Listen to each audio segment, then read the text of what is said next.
இன்றைக்கி வந்து ஒரு ப்ராப்ளம் சால்விங் வீடியோ தான் பார்க்க போகிறோம். இது வந்து என்சைம் கைனடிக்ஸை வந்து பேஸ் பண்ணியிருக்குது. என்சைம் கைனடிக்ஸில் வந்து மிக்கேலிஸ் மென்டன் ஈக்குவேஷனில் வர ஒரு சம் தான் இது. இது வந்து சிஎஸ்ஆர் நெட் அண்ட் செட் அந்த மாதிரி நிறைய இம்பார்ட்டன்டான எக்ஸாம்ஸ் பண்ணி கொஸ்டின்ஸ் வந்து கேட்கலாம். இப்போது ஸ்டேட்மெண்ட் வாசிப்போம்.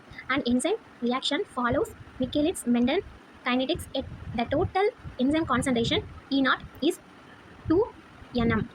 At a certain substrate concentration S, the concentration of the enzyme substrate complex ES is 1.5 nm. இப்போ இந்த ஸ்டேட்மெண்ட்டில் என்ன சொல்கிறாங்க, என்சைமோட டோட்டல் கான்சன்ட்ரேஷன் வந்து எவ்வளோ, என்சைமோட டோட்டல் கான்சன்ட்ரேஷன் வந்து E0 அப்படி தான் மென்ஷன் பண்ணுவாங்க. ஓகேவா, அது எவ்வளோ கொடுத்துருக்காங்க, 2 nm கொடுத்துருக்காங்க. தென் அந்த என்சைமும் அந்த என்சைம் வந்து சப்ஸ்ட்ரேட் கூட ரியாக்ட் ஆகி காம்ப்ளெக்ஸாக மாறி இருக்கும் அப்படி தானே, அது வந்து எவ்வளோ கொடுத்துருக்காங்க, 1.5 nm கொடுத்துருக்காங்க அப்படி தானே.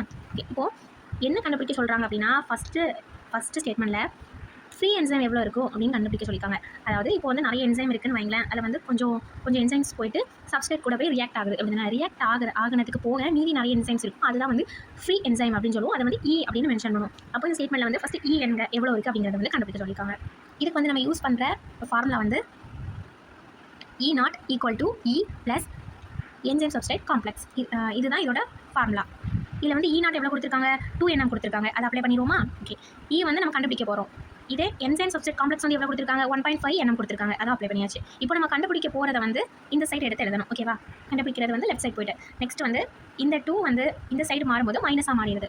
ஸோ 2லேருந்து 1.5 வந்து கழிச்சோம்னா என்ன ஆன்சர் வருமோ அதுதான் ஃப்ரீ என்சைம். ஓகேவா, ஏன்னா இது வந்து டோட்டல் என்சைம் அப்படி தானே, இது வந்து ரியாக்ட் ஆன என்சைம். அப்போ இதுலேருந்து இதை கழிச்சா என்ன ஆன்சர் வருமோ அதுதானே ஆன்சர். இப்போது இதை வேணால் கழிச்சு பார்க்கலாம். 2லேருந்து 0.5 வந்து மைனஸ் பண்ணால்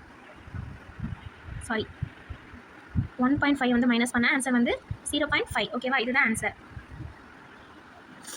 அப்போ நம்மளோட ஃப்ரீ என்சைம் என்னது, ஃப்ரீ என்சைம் எவ்வளோ இருக்குது அப்படின்னா 0.5 nm. நெக்ஸ்ட் என்ன கேட்டிருக்காங்க, the fraction of enzyme bound to the substrate. Okay, எவ்வளோ என்சைம் வந்து சப்ஸ்ட்ரேட் கூட போயிட்டு பைண்ட் ஆயிருக்கு அப்படின்னு கேட்டிருக்காங்க அப்படி தானே. அப்போது இதோட ஃபார்முலா என்ன அப்படின்னா, ஃப்ராக்ஷன் பவுண்ட் ஈக்குவல் டு எவ்வளோ, E0னா டோட்டல் என்சைம் அப்படி தானே, ESனா என்சைம் வந்து சப்ஸ்ட்ரேட் கூட பைண்ட் ஆகின அந்த டோட்டல். ஓகேவா, இப்போ என்சைம் சப்ஸ்ட்ரேட் கூட எவ்வளோ பைண்ட் ஆகிருந்து, என்சைம் சப்ஸ்ட்ரேட் கூட பைண்ட் ஆனது வந்து 1.5 nm, டோட்டல் 2 nm. ஓகேவா, ரெண்டையுமே டிவைட் பண்ணால் ஆன்சர் வந்துடும். டிவைட் பண்ணலாம். 1.5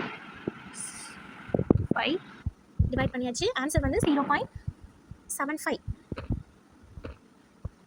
அப்போது 75% வந்து என்சைம் வந்து சப்ஸ்ட்ரேட் கூட வந்து பைண்ட் ஆயிருக்கு. ஓகேவா, ஆனால் அந்த 25 வந்து ஃப்ரீ என்சைமாக பைண்ட் ஆகாமல் இருக்குது. இந்த வீடியோ யூஸ்ஃபுல்லாக இருக்கும்னு நினைக்கிறேன். இந்த மாதிரி நிறைய வீடியோஸ் பார்க்கணும் அப்படின்னா நம்ம சேனலை சப்ஸ்கிரைப் பண்ணிக்கோங்க. Thank you guys. புரிஞ்சுதா அப்படிங்கிறத கமெண்ட்டில் சொல்லிட்டு போங்க.